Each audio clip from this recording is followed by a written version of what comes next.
اللهم صل وسلم على سيدنا محمد أفضل الأولين والآخرين. Marilah kita buka pengajian ini dengan membaca doa kiriman Al-Fatihah kepada Kanjeng Nabi Muhammad bersama para ulama dan khususnya mu'alif kitab ini. Ila hadiniyah wa kuliniyatin sholihah. Al-Fatihah. Bismillahirrahmanirrahim.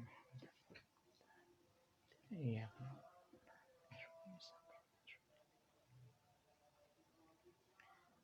Bismillahirrahmanirrahim. Kita akan masuk pada persoalan yang ke-9, yaitu tentang manfaat atau faedah pernikahan, juga tentang kesunahan pernikahan. At-tasi'atu, masalah yang ke-9, fawaidun nikahi khamsatun.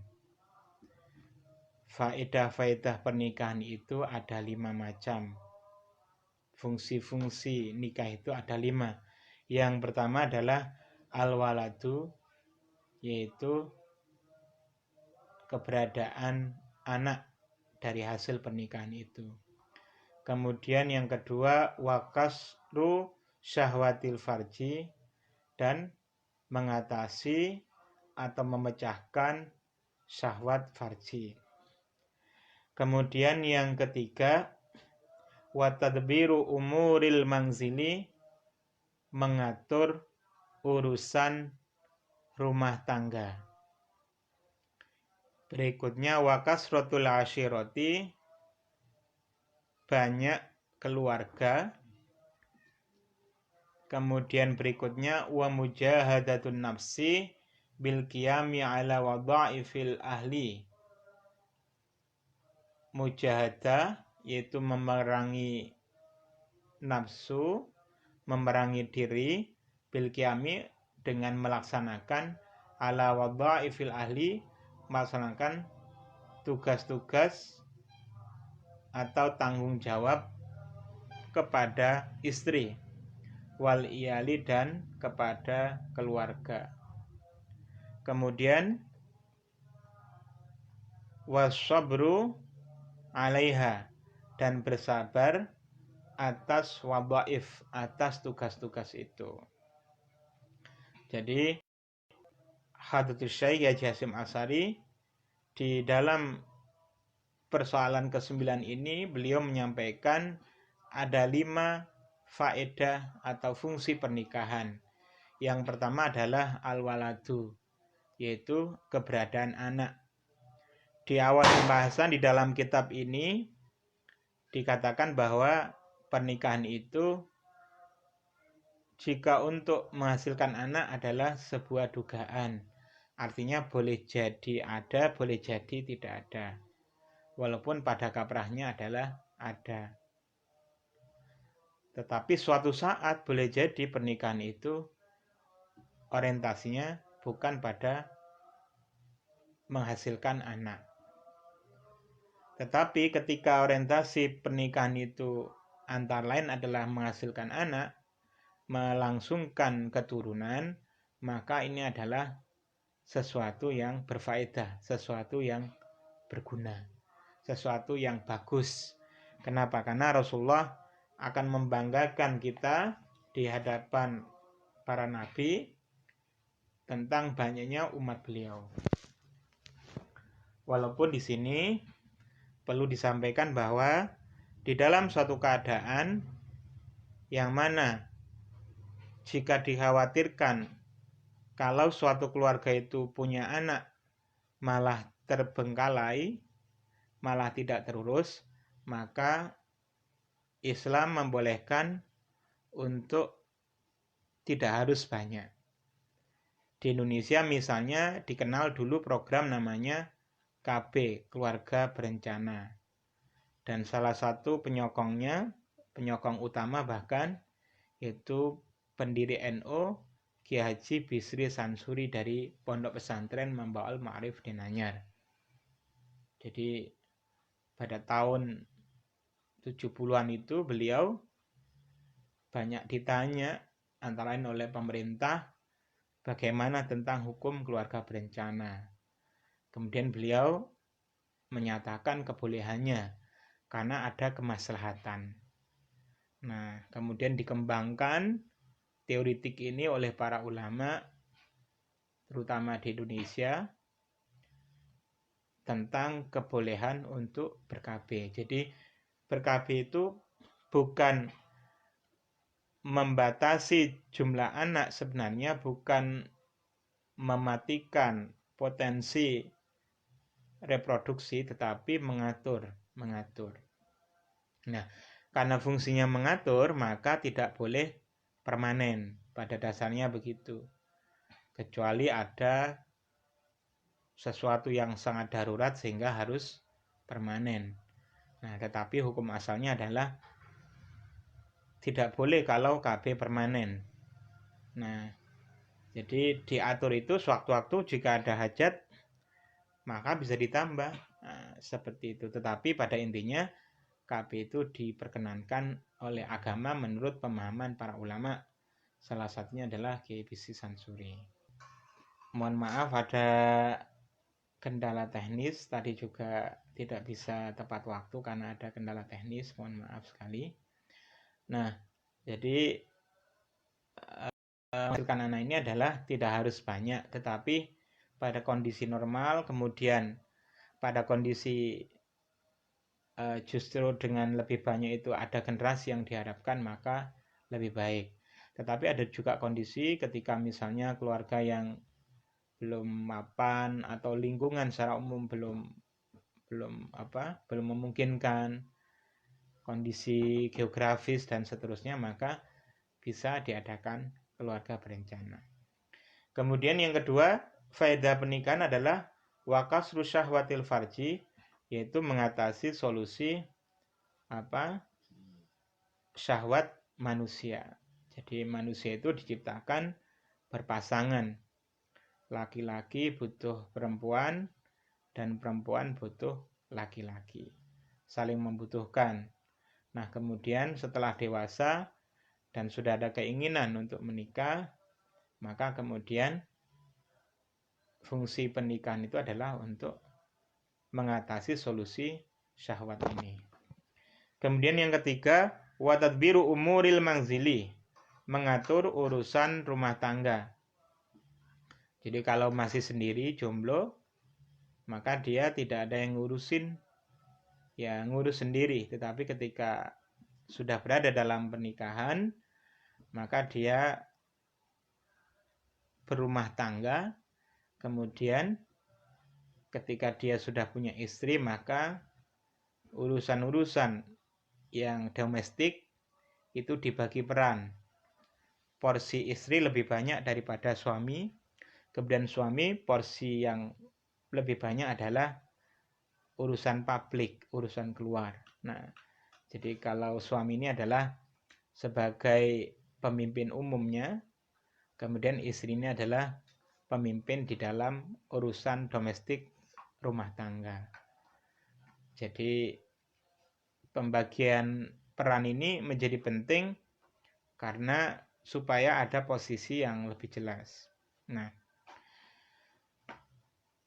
kemudian berikutnya adalah wakasratul asyirah, banyaknya keluarga. Ini juga bagian dari manfaat yang bagus, yaitu dengan menyatukan dua keluarga, antara keluarga laki-laki dan perempuan, maka otomatis akan menambah jumlah anggota keluarga. Keluarga besar dari suami, keluarga besar dari istri. Kemudian berikutnya manfaatnya adalah wa mujahadun nafs bil qiyami ala wadhaifil ahli wal iyali, yaitu berjuang memperjuangkan diri untuk mampu melaksanakan tugas-tugas atau tanggung jawab kepada istri dan tanggung jawab kepada keluarga.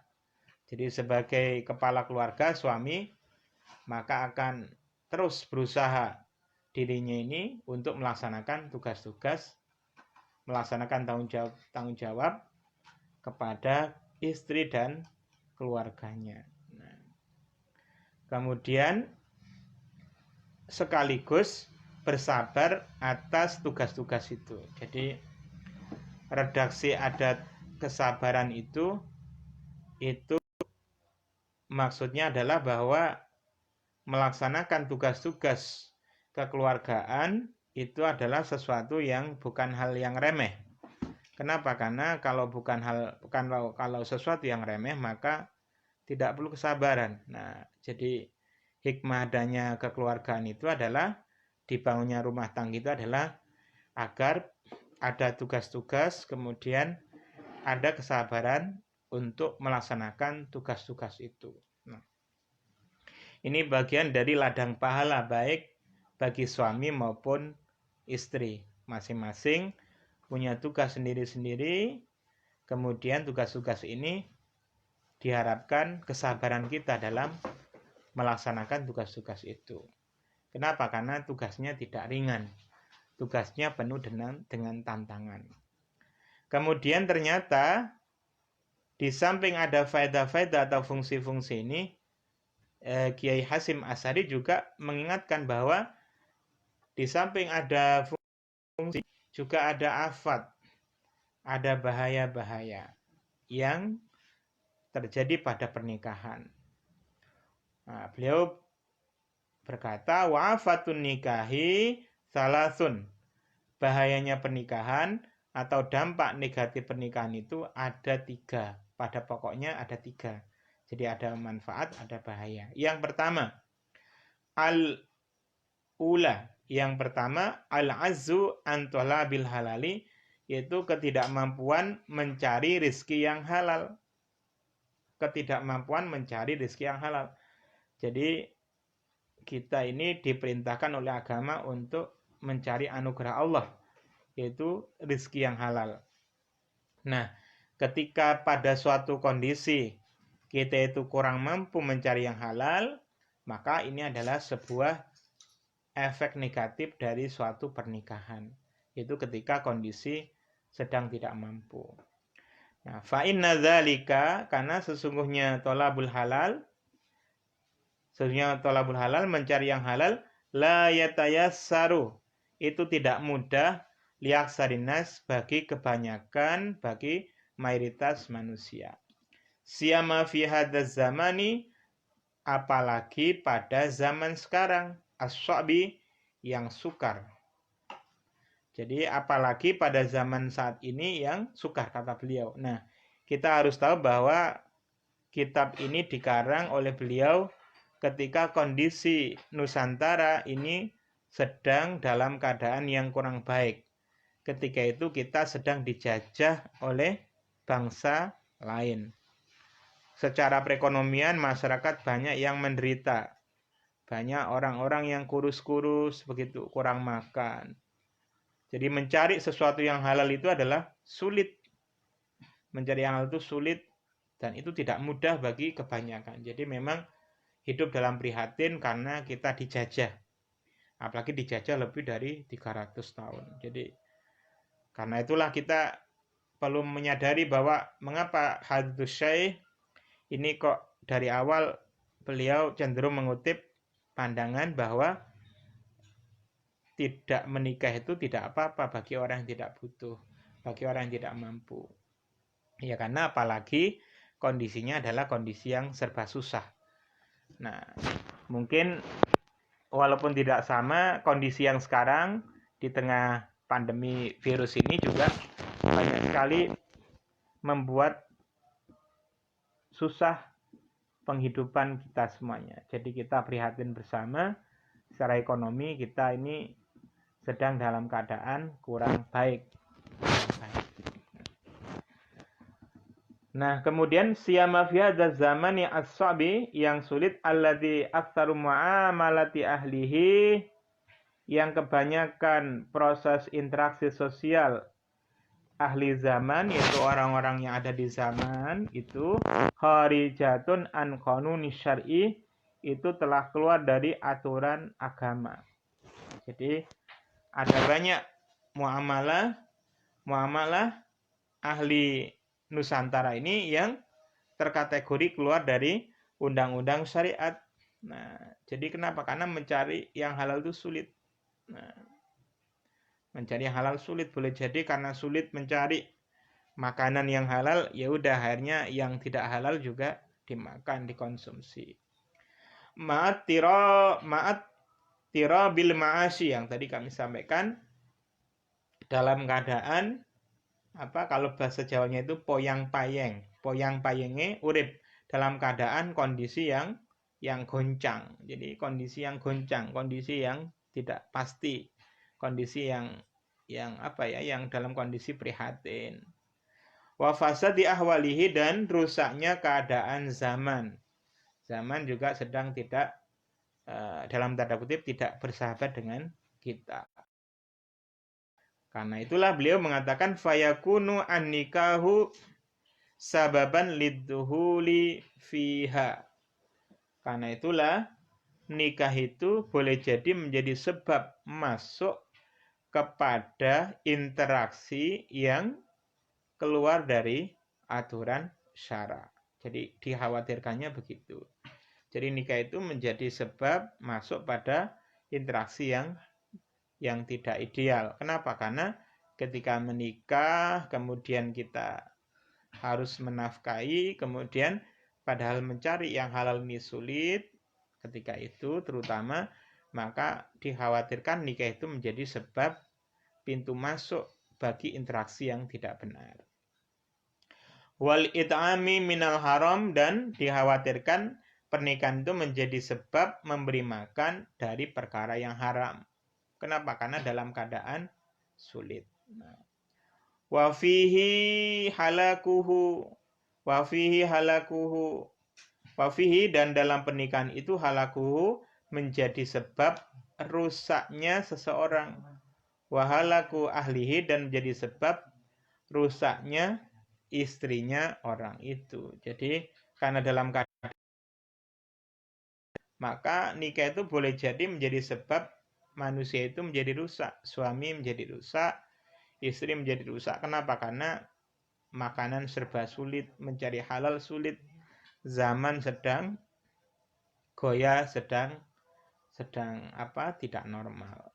Nah, kemudian ini yang menarik pernyataan beliau, wal muta'azzibu fi sa'atin andalika. Dalam keadaan muta'azzib, orang yang jomblo, yang bujang, itu dalam keleluasaan dalik dari masuk dalam interaksi yang negatif itu. Jadi tersirat dari pernyataan Syekh Hunaini bahwa orang jomblo pada masa itu terbebas dari pintu masuk interaksi yang tidak baik itu. Jadi lebih selamat jomblo ketika itu. Pada umumnya menjomblo itu lebih selamat. Kenapa? Karena tidak perlu tanggung jawab kepada keluarga, tidak perlu memberi nafkah kepada orang lain, yaitu istri dan anak-anak. Nah, sehingga jomblo itu dalam keadaan leluasa, fisaatin leluasa, tidak terbelenggu seperti orang yang menikah dalam kondisi yang prihatin seperti itu. Ya, beda kondisi, beda keadaan, ya beda bagaimana kita menghukumi sesuatu. Nah, kemudian adapun orang yang menikah, wal mutazawwizu yadhulu bisababihi madahilasu'i. Orang yang menikah yadhulu bisa masuk bisa babihi dengan sebab pernikahan itu madahilasu, pada tempat-tempat kejelekan. Nggon mlebune Allah, tempat-tempat kejelekan. Jadi orang menikah justru bisa masuk dengan pernikahan itu pada pintu-pintu atau jalan-jalan atau akses-akses keburukan. Nah, kenapa? Karena dia harus punya tanggung jawab.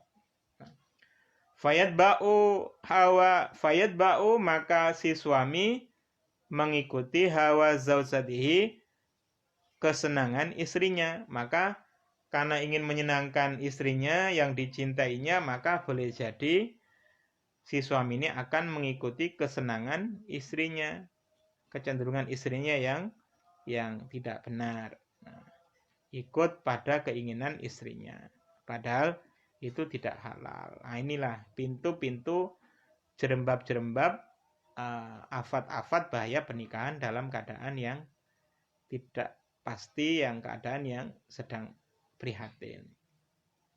Kemudian dikhawatirkan wayabi'u ukhratahu bidunyahu, dan si suami itu menjual akhiratnya dengan dunia.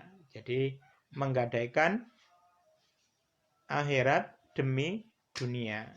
Pokoknya dapat uang, pokoknya dapat pekerjaan, pokoknya dapat akses ekonomi. Nah, itu kemudian mengabaikan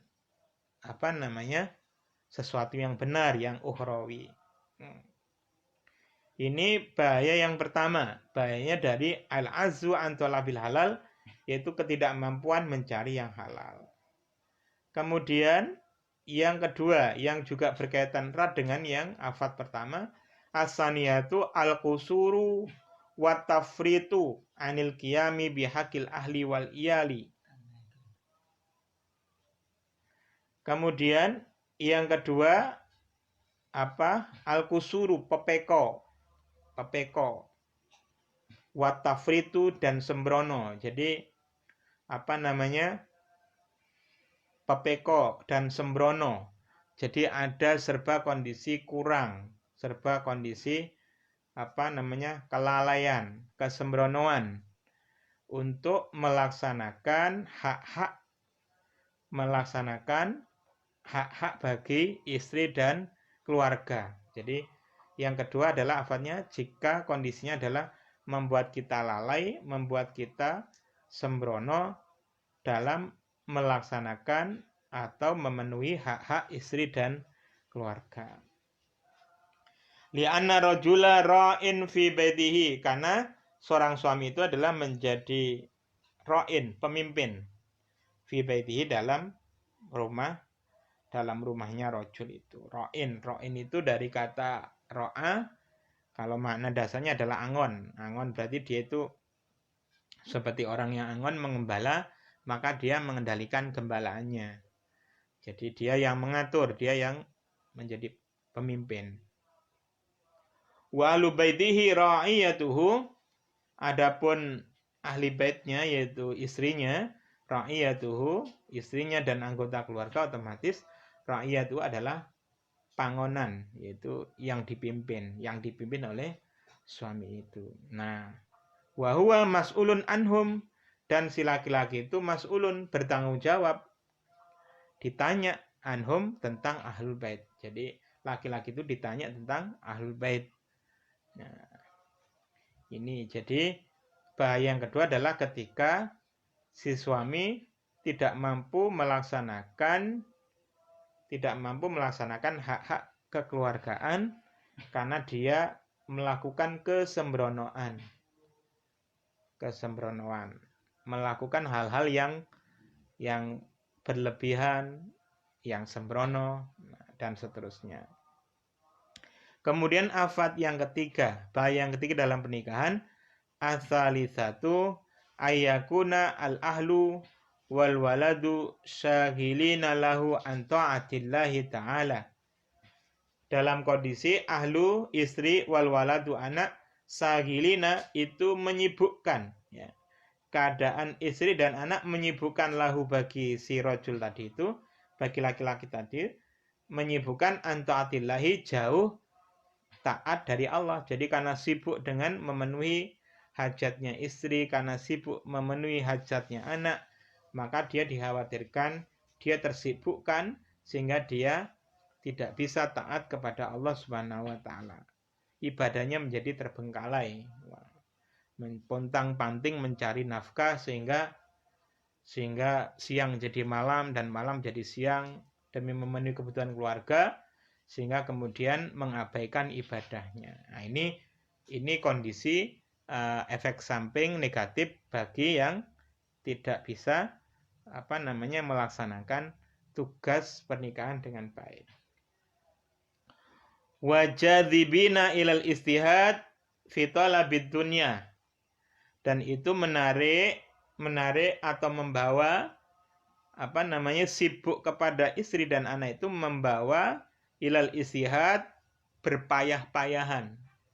Jadi mujahadah istihad itu udah kata jimha, dan itu ngoyo, jadi berusaha penuh.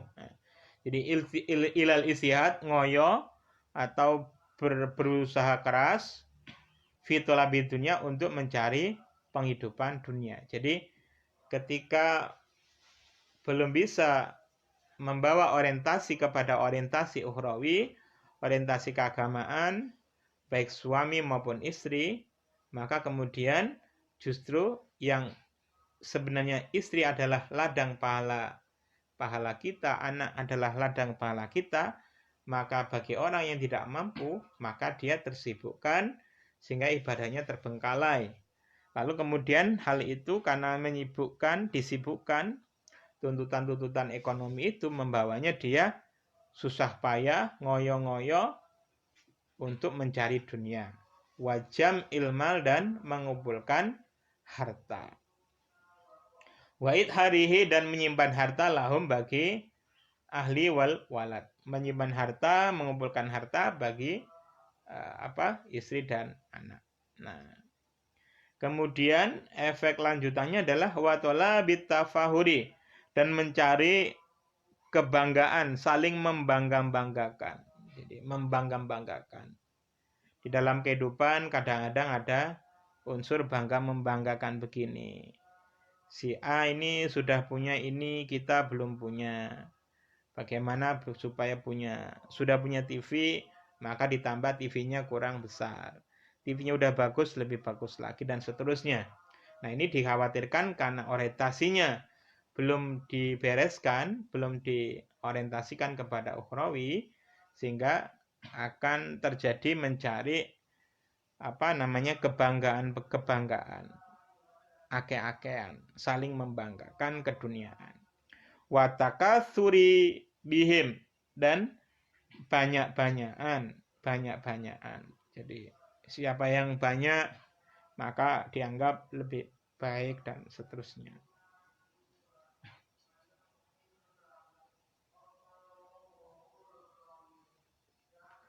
Kemudian wa kullu ma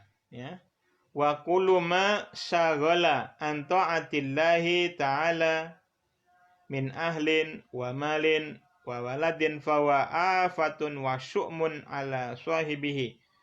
Wa kullu ma, setiap apapun, syaghala, yang menyibukkan, apapun yang menyibukkan an ta'atillahi, sehingga menjadi jauh dari ketaatan kepada Allah, yaitu apapun yang berupa min ahlin, dari istri, wa malin, harta, wa waladin, dan anak, fawa afatun, maka setiap apapun ini disebut afatun, poncoboyo, atau bahaya, atau efek samping yang negatif. Wa syu'mun, dan merupakan kejelekan. Jadi apapun kalau bisa menyibukkan diri kita sehingga jauh dari taat kepada Allah, dari istri kita, dari harta kita, dari anak kita, maka itu adalah kebahayaan dan sesuatu yang jelek. Bagi yang mempunyai ma, bagi pemilik ma itu, suami atau istri dan seterusnya. Nah, tetapi sebaliknya, justru kalau kemudian istri, anak, keluarga itu menjadikan kita dekat dengan Allah, menjadikan taat kepada Allah, maka itu adalah merupakan anugerah. Jadi kalau jomblo itu, kalau sholat sendirian itu tidak semangat. Nah, maka kalau berkeluarga semangat, ada temannya. Nah, seperti itu. Anak yang satu cuma satu tok, tidak semangat. Satu saja tidak semangat. Perlu adik, menjadi 2, tambah semangat. Nah ini. Jadi orientasinya. Jadi apapun itu di dunia ini memang tergantung cara pandang, tergantung kita menyikapinya. Bisa baik kalau kita menyikapi baik. ketika manusia dalam keadaan papa, dalam keadaan miskin, itu juga merupakan kebaikan. Sehingga dia memperbanyak sabar. Ketika manusia kaya itu juga kebaikan, sehingga dia memperbanyak syukur. Nah, ketika bersyukur maka dia berderma kepada orang yang sedang kesusahan, tetangga-tetangganya yang kesusahan, lewat sedekah, infak, atau dalam bahasa agama ada zakat juga ya. Maksud kami adalah ada yang wajib seperti zakat fitrah, seperti zakat mal, kemudian ada yang sunnah, sedekah, infak, hadiah, dan seterusnya. Nah, kemudian oleh Mbah Hasyim Asy'ari setelah disimpulkan ada manfaat atau faedah pernikahan, juga ada 3 bahaya utama dalam pernikahan, maka beliau berkata begini. Faman ijtama'at lahu fawaidun nikahi. Kalau dibaca langsungan, faman ijtama'at lahu fawaidun nikahi wantafat anhu afatuhu fal mustahabu fi haqqihi at-tazawwuzu. Jadi barang siapa yang berhasil mengumpulkan, yang terkumpul baginya faedah-faedah pernikahan dan tidak ada baginya bahaya-bahaya pernikahan, maka disunahkan untuknya ini, bagi haknya dia ini, orang ini adalah at-tazawuju, yaitu disunahkan menikah. Jadi kalau orang ini kemudian merenungkan, wah, saya kalau menikah ini saya bisa mengumpulkan faedahnya, punya anak, supaya tersambung keluarga, mengatur rumah tangga, dan seterusnya tadi itu. Nah, kemudian afat-afat atau bahaya-bahaya ini saya tidak masuk di sini. Alhamdulillah saya ada penghidupan yang lumayan, kemudian insya Allah saya orientasinya ke akhirat, dunia yang berdimensi akhirat. Nah, seperti itu, bebas dari bahaya-bahaya pernikahan, maka nikah itu menjadi sunnah. Nah, kemudian waman lah, barang siapa yang lah, maksudnya lah itu adalah tidak berkumpul baginya faedah pernikahan, dan sebaliknya justru terkumpul baginya itu bahaya. Jadi dia itu melihat, waduh, ini faedah pernikahan saya kurang ke situ. Tetapi bahayanya pernikahan, waduh, saya kok seperti itu, masih dalam tahap itu. Saya khawatir, saya sembrono, saya khawatir tidak mampu memenuhi rizki keluarga. Maka kata beliau, fatarkulahu afdolu, maka meninggalkan pernikahan bagi laki-laki yang lebih utama. Jadi kalau dia itu tidak mampu, maka sebaiknya tidak menikah dulu. Nah, terapinya seperti yang di halaman sebelumnya, terapinya adalah banyak berpuasa. Kemudian ada kondisi yang tengah-tengah ini. Waman ta'arada fihi al-amrani falyajtahid wal yaf'al birrajihi. Barang siapa yang bertentangan, yang sedang ini 50-50 fihi dalam laki-laki itu, dalam rajul itu, al-amrani, 2 perkara ini. Jadi antara faedah dan bahaya pernikahan itu 50-50, bahayanya 50%, faedahnya juga 50%, maka fal yastahid, maka hendaknya dia itu meneliti, dia itu sungguh-sungguh meneliti, wal yaf'al, kemudian setelah dia meneliti wal yaf'al, maka sebaiknya dia melakukan birajih dengan perkara yang unggul. Yang unggul itu apakah faedah pernikahannya ataukah afat atau bahaya pernikahan. Maka yang unggul ini yang dia kerjakan. Kalau unggul faedah pernikahan, maka dia ini nikahlah segera. Kalau yang unggul adalah afat, bahaya, maka sebaiknya fatarkulahu afdal, sebaiknya jangan menikah dahulu. Nah, ini. Jadi ini konsisten dengan pandangan mazhab Syafi'i. Nah, ini kan luar biasa filosofis mazhab kita ini, bahwa hukum pernikahan itu asalnya adalah mubah, sehingga tidak menjadi beban. Kalau belum ingin nikah, nggak usah nikah dulu. Nah, apalagi belum mampu, santai saja. Nah, seperti itu. Tetapi bagi yang menikah dan orientasinya adalah akhirat, orientasinya adalah dibenarkan, maka disunahkan menikah. Kemudian setelah kita pada pasal yang ke-9 tentang faedah-faedah maupun afat nikah, sekarang kita ke yang persoalan ke-10, yaitu tentang kesunahan. As-sunnatu ayyanwiya bin nikahi ittiba'a sunnati Rasulillah sallallahu alaihi wasallam. Yang ke-10, disunahkan bagi laki-laki ini itu niat pernikahannya itu adalah mengikuti sunnahnya Rasulullah sallallahu alaihi wasallam. Sunnah ini perlu kita jelaskan, sunnah itu adalah maksudnya adalah tindak lampah, kebiasaan atau tradisi yang dilakukan oleh Rasulullah. Tetapi sunnah yang di sini maksudnya adalah sunnah yang diperkenankan bagi kita. Sunnah yang diperkenankan bagi kita. Karena Rasulullah itu juga punya khususiyah, punya khusus yang manusia tidak usah ikut, tidak boleh ikut. Nah, sunnah tradisi Rasulullah. Kemudian wasauna dinihi, dan menjaga agamanya. Disunahkan niatnya menikah, satu, ittiba sunnati Rasulullah atau itba sunnati Rasulullah. Jadi mengikuti sunnah Rasulullah.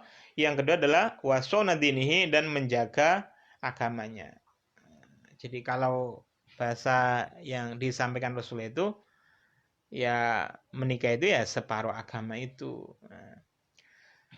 Nah, kemudian watola balwaladi, dan menyuprih. Kalau bahasa Jawa itu nyuprih, mencari anak, artinya menghasilkan keturunan.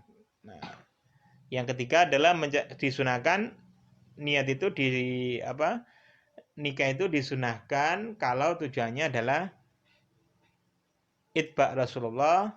Kemudian yang kedua adalah menjaga agama. Yang ketiga adalah tolabil walad. Yang keempat wasairul fawaidi, dan faedah-faedah lainnya ala dzakarnaha yang telah kami tuturkan sebelumnya. Jadi faedah-faedah yang lain. Nah, kenapa disunahkan? Wa inna ma yuthabu alaihi in qasada bihi. Sesungguhnya orang itu diberi pahala atas pernikahan ketika orang itu bermaksud dengan pernikahan itu adalah in qasada bihi ta'atan. Itu karena dia itu melaksanakan ketaatan. Nah, karena melaksanakan ketaatan, maka maksudnya itu menjadikan dia berpahala. Apa bentuk ketaatan? Minahwi ifatin.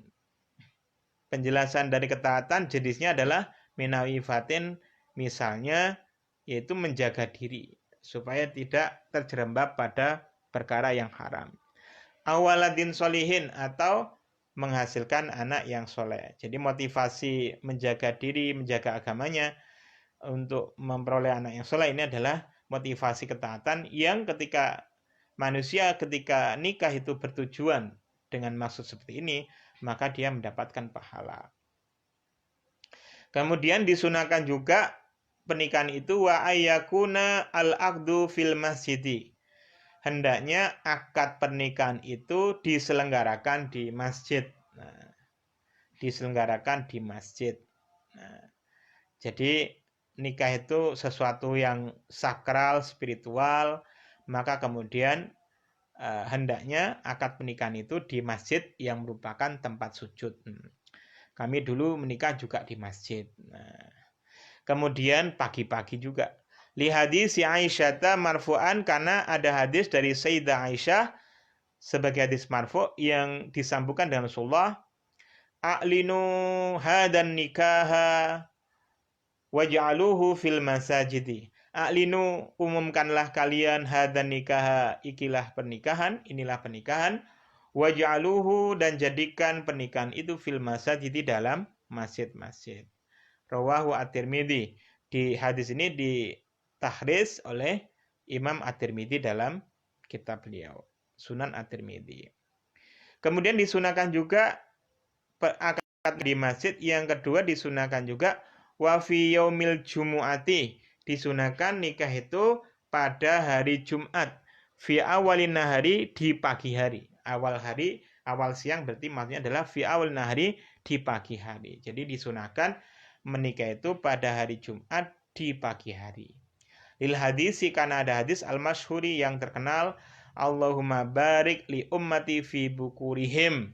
Allahumma ya Allah, barik berkahilah li ummati, bagi umatku, fi bukurihim, dalam usaha mereka, di paginya mereka, di paginya umat-umat itu. Jadi disunahkan akadnya di masjid, kemudian diselenggarakan pada hari Jumat. Kemudian wa fi syawalin haitsu amkana fihi, dan disunahkan juga seyogianya pernikahan itu dilaksanakan pada bulan Syawal. Nah, ini bulan Ramadan. Bulan Ramadan, lalu ada bulan Syawal. Syawal itu artinya meningkat. Nah, jadi kalau dihubungkan dengan status, meningkat itu kalau dihubungkan dengan ibadah berarti ibadahnya meningkat. Kenapa? Karena Ramadan itu pembakaran. Nah, dibakar lalu kemudian meningkat. Nah, kalau hubungannya dengan status, kalau Ramadan masih jomblo, maka Syawal nikahnya, maka statusnya menjadi meningkat dari jomblo jadi bersatu menjadi berdua. Syawal meningkat statusnya.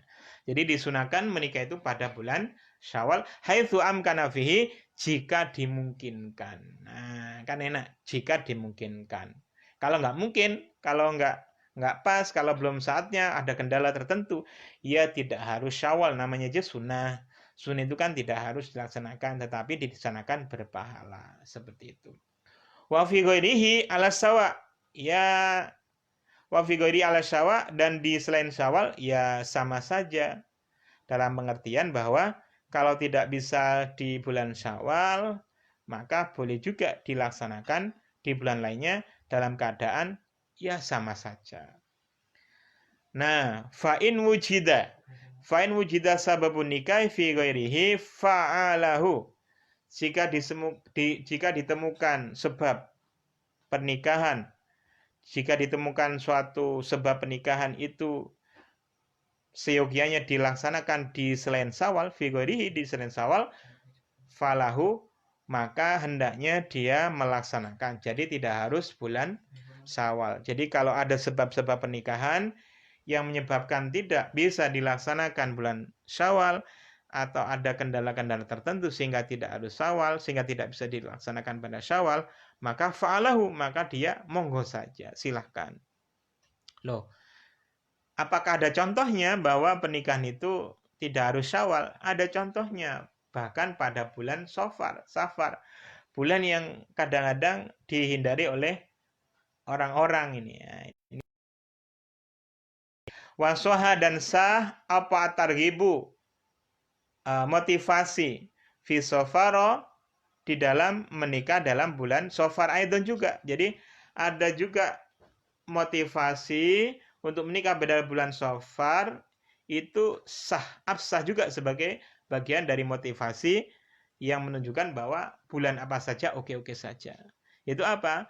Rawa, meriwayatkan Az-Zuhri, Imam Az-Zuhri, anna Rasulullah sallallahu alaihi wasallam, Rasulullah sallallahu alaihi wasallam, zawwazabnatahu, beliau menikahkan ibnatahu, putri beliau, yaitu Fatimah, putri Fatimah. Menikahkan kepada siapa? Alian, pada Sayyidina Ali radhiyallahu anhuma. Menikah pada bulan apa? Fi syahri Safar, pada bulan Safar, ala ra'sis nai asyara syahron minal hijrati, pada tanggal 12 Hijriah. Jadi beliau ini, Rasulullah menikahkan putri beliau, Fatimah Al-Batul, dengan Sayyidina Ali pada tanggal 12 Safar Hijriah. Nah, ini artinya ini merupakan contoh bahwa ya bagusnya di Syawal, tetapi kalau tidak bisa di bulan lain oke-oke saja.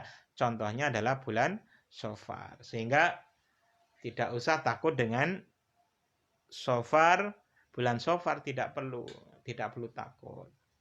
Tetapi misalnya khawatir, misalnya kita itu menjaga diri dari omongannya masyarakat, menjaga diri dari omongan masyarakat supaya tidak digundem Allah, supaya tidak dikatakan yang tidak-tidak, maka juga niatnya itu juga bagus. Jadi menjaga diri itu juga bagus. Tetapi seandainya kita ini pakai cara pandang lain, aku mau menikah pada bulan Safar juga nggak apa-apa. Tetapi kalau menikah tidak di bulan Safar, tujuannya menjaga hati masyarakat, menjaga hati keluarga, supaya orang tidak was-was, juga bagus itu niatnya. Jadi oke-oke saja. Kalau ditanyakan kenapa kok nggak Safar saja? Wah, saya menjaga perasaan masyarakat, supaya ibu bapak saya yang tidak mantap kalau Safar ini, supaya beliau itu menjadi tentram hatinya. Ini juga niat yang bagus. Nah, seperti itu. Nah, kemudian berikutnya persoalan al-hadiyata asyara yang ke-11, yusanu ihdaru jam'in min ahli sholahi. Disunahkan menghadirkan sekumpulan ahli-ahli kebaikan wa taqwa dan ahli ketakwaan. Jadi ketika ada akad nikah itu kita disunahkan untuk mengundang orang-orang yang ahli kebaikan dan ahli ketakwaan. Sehingga banyak sekali kalau di dunia pesantren misalnya ketika santri itu menikah, itu menghadirkan ustadznya, menghadirkan kiainya. Kenapa? Karena sebagai persaksian kebaikan. Juga supaya nilai pernikahan itu menjadi nilai yang spiritual, yang religius, yang tidak main-main. Kenapa? Karena disaksikan oleh orang-orang yang baik. Sehingga kemudian nikahnya itu semakin serius. Sebagai mitsaqan ghalidha, ikatan yang sangat kokoh. Liwurudil amri, karena adanya perintah bil i'lani fi nikah, dengan mengumumkan pernikahan. Jadi pernikahan itu ya sebaiknya diumumkan, tidak sembunyi-sembunyi kecuali sebab-sebab tertentu. Wawa isharu amrihi. Isharu amrihi. Yaitu untuk memasyurkan perkara pernikahan itu. Jadi iklannya itu adalah dengan menzahirkan, memasyurkan. Kalau zaman sekarang dengan pakai undangan baik elektronik, baik lewat media sosial maupun lewat langsung. Kalau tidak ada halangan ya pakai langsung. Wala yakunu illa bijam'in minan nas, dan tidak adalah kecuali dengan kumpulan dari manusia. Jadi dihadiri oleh manusia-manusia, sekelompok manusia, wa hussa'alus shalah, khususnya ahli-ahli kebaikan. Jadi jangan dilupakan ahli kebaikan dari sesama orang-orang baik. Nah, ini diundang. Rojaan lihusul barokah. Kenapa diundang? Rojaan lihusul barokah bihudurihim. Karena mengharapkan hasilnya, adanya hasil keberkahan, tambahnya kebaikan dengan kehadiran orang-orang soleh itu. Jadi ketika akad nikah, ketika resepsi itu kan ada doa-doa kebaikan. Makanya dengan kehadiran orang-orang soleh tadi itu, ahli sholah wa taqwa, itu diharapkan adanya keberkahan dalam pernikahan. Kemudian bab yang terakhir yang di malam ini, asaniyata asyar yang ke-11, yusannu khutbatun min wali zauzati. Disunahkan ada khutbah yang dihutbahkan oleh walinya istri.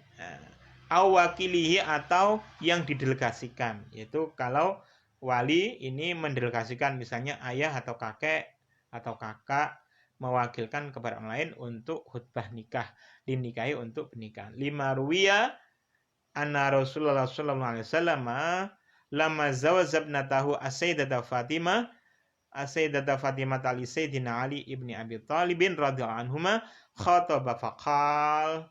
Karena ada riwayat bahwa Rasulullah itu ketika beliau menikahkan putrinya yaitu Sayyidah Fatimah dengan Sayyidina Ali, maka beliau berkhutbah. Nah, isinya khutbah edisi berikutnya. Semoga ini bermanfaat bagi kita semuanya. Terima kasih, mohon maaf tadi ada kendala teknis. Semoga tidak mengurangi hikmah kita. Kita nanti akan sambung pengajian ini insyaallah pada hari Ahad malam Senin. Wallahu a'lam bishawab. Wallahul muwaffiq ila aqwamit thoriq. Assalamualaikum warahmatullahi wabarakatuh.